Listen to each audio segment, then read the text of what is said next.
Hello friends, ఇప్పుడు south ఇండియాలో ultra luxury housing మార్కెట్ను డామినేట్ చేస్తున్న సిటీ ఏదో తెలుసా? ఐటీ గ్రోత్, ఇన్ఫ్రాస్ట్రక్చర్ బూమ్, ఎన్ఆర్ఐల ఇన్వెస్ట్మెంట్లు, లగ్జరీ విల్లాలు, బ్రాండెడ్ రెసిడెన్సెస్, ఈ మొత్తం గేమ్లో హైదరాబాద్ ఇప్పుడు కొత్త బెంచ్ మార్క్ను సెట్ చేసింది. ఆ వివరాలు ఈ వీడియోలో చూద్దాం. South India luxury real estate మార్కెట్లో ఇప్పుడు ఒక మేజర్ షిఫ్ట్ కనిపిస్తోంది. ఇప్పటి వరకు బెంగళూరు అంటే tech capital, premium housing hub అని అందరూ భావించేవారు.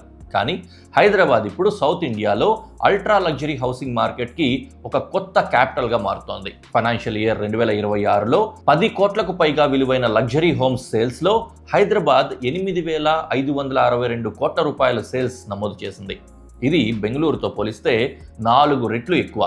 బెంగళూరులో ఈ సెగ్మెంట్లో 1957 కోట్ల రూపాయల సేల్స్ మాత్రమే నమోదు చేసింది. సాత్బేస్ ఇంటర్నేషనల్ రియాలిటీ ఇండియా మరియు సిఆర్ఈ మ్యాట్రిక్స్ విడుదల చేసిన southern India high and luxury housing report ప్రకారం హైదరాబాద్ ఇప్పుడు అల్ట్రా లగ్జరీ రియల్ ఎస్టేట్లో స్ట్రాంగెస్ట్ మార్కెట్గా ఎదిగింది. హైదరాబాద్ లగ్జరీ మార్కెట్లో బిగ్గెస్ట్ అడ్వాంటేజ్ ఏంటంటే స్పేస్ ఆర్బిట్రాజ్.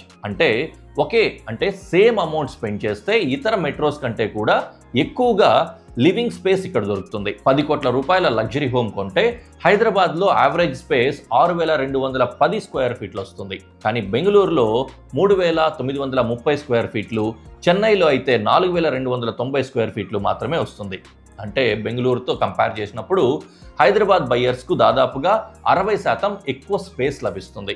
లగ్జరీ బయ్యర్స్ ఇప్పుడు స్క్వేర్ ఫీట్ వాల్యూని చాలా సీరియస్గా చూస్తున్నారు. ఎస్పెషలీ ఎంటర్ప్రెన్యూర్స్, స్టార్టప్ ఫౌండర్లు, ఎన్ఆర్ఐలు ఇప్పుడు వాల్యూ ఫర్ ప్రీమియం ఇన్వెస్ట్మెంట్ అనే కాన్సెప్ట్ పైన ఫోకస్ చేస్తూ ఉన్నారు. హైదరాబాద్ మార్కెట్ మరో యునిక్ ఫీచర్ ఏంటంటే స్కేల్. ఒక రిపోర్ట్ ప్రకారం 57% ultra luxury apartment sales 8,000 square feet కంటే పెద్దవి. అంటే హైదరాబాద్లో బయ్యర్స్ ఇప్పుడు కేవలం ఫ్లాట్స్ కొనడమే కాదు, ప్రైవేట్ స్కై మ్యాన్షన్ లాంటి ఒక భారీ రెసిడెన్స్ కొనుగోలు చేస్తూ ఉన్నారు. ఇంకా ఇంట్రెస్టింగ్ విషయం ఏంటంటే లగ్జరీ విల్లాస్ ఇంకా రో హౌసెస్ మొత్తం ట్రాన్సాక్షన్ వాల్యూలో దాదాపుగా 40% కంట్రిబ్యూట్ చేశాయి. ఇది హైదరాబాద్లో విల్లా కల్చర్ ఎంత అగ్రెసివ్గా గ్రోత్ అవుతోందో చూపిస్తుంది. ఇప్పుడు క్వశ్చన్ ఏంటంటే బెంగళూరు ఎందుకు హైదరాబాద్తో కంపేర్ చేసినప్పుడు వెనకబడింది?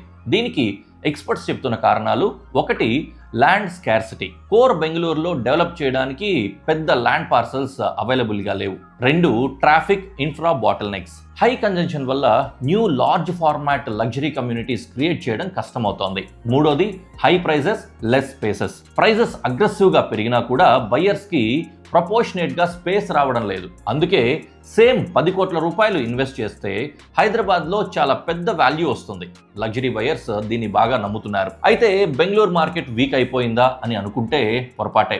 యాక్చువల్లీ రిపోర్ట్లో మరో ఇంపార్టెంట్ పాయింట్ కూడా ఉంది. అదేంటంటే Bengaluru ultra unit sales year on year 52% పెరిగింది. అంటే అక్కడ డిమాండ్ చాలా స్ట్రాంగ్గా ఉందనే విషయం క్లియర్గా అర్థమవుతుంది. కొత్త కారిడార్స్ ర్యాపిడ్గా ఎమర్జ్ అవుతున్నాయి. టెక్ వెల్త్ జనరేషన్ ఇంకా అగ్రెసివ్గా కొనసాగుతోంది. ఇండియాస్ లార్జెస్ట్ ఆఫీస్ మార్కెట్ ఇప్పటికీ బెంగళూరులోనే ఉంది. కాబట్టి long term luxury housing demand అక్కడ కూడా స్ట్రాంగ్గానే ఉంది అనే అవకాశం క్లియర్గా కనిపిస్తుంది. India Sotheby's International Realty CEO Ashwin Chadha interesting comparison కూడా చేశారు. ఆయన మాటల్లో Hyderabad has the scale, Bengaluru has the velocity, Chennai has the legacy prestige. అంటే Hyderabad entire luxury ecosystem build చేసే కెపాసిటీ చూపిస్తోంది. బెంగళూరు మాత్రం ఫాస్ట్ ఎక్స్పాన్షన్ మొమెంటం చూపిస్తోంది. ఓవరాల్గా చూస్తే south India luxury housing story ఇప్పుడు కంప్లీట్గా న్యూ ఫేజ్లోకి ఎంటర్ అయ్యింది. హైదరాబాద్ ప్రస్తుతం లగ్జరీ వాల్యూమ్ కింగ్ అయితే బెంగళూరు ఫ్యూచర్ మొమెంటం మార్కెట్గా కనిపిస్తోంది. ఇలాంటి Hyderabad infrastructure, real estate, investment updates కోసం మా ఛానల్ని సబ్స్క్రైబ్ చేయండి.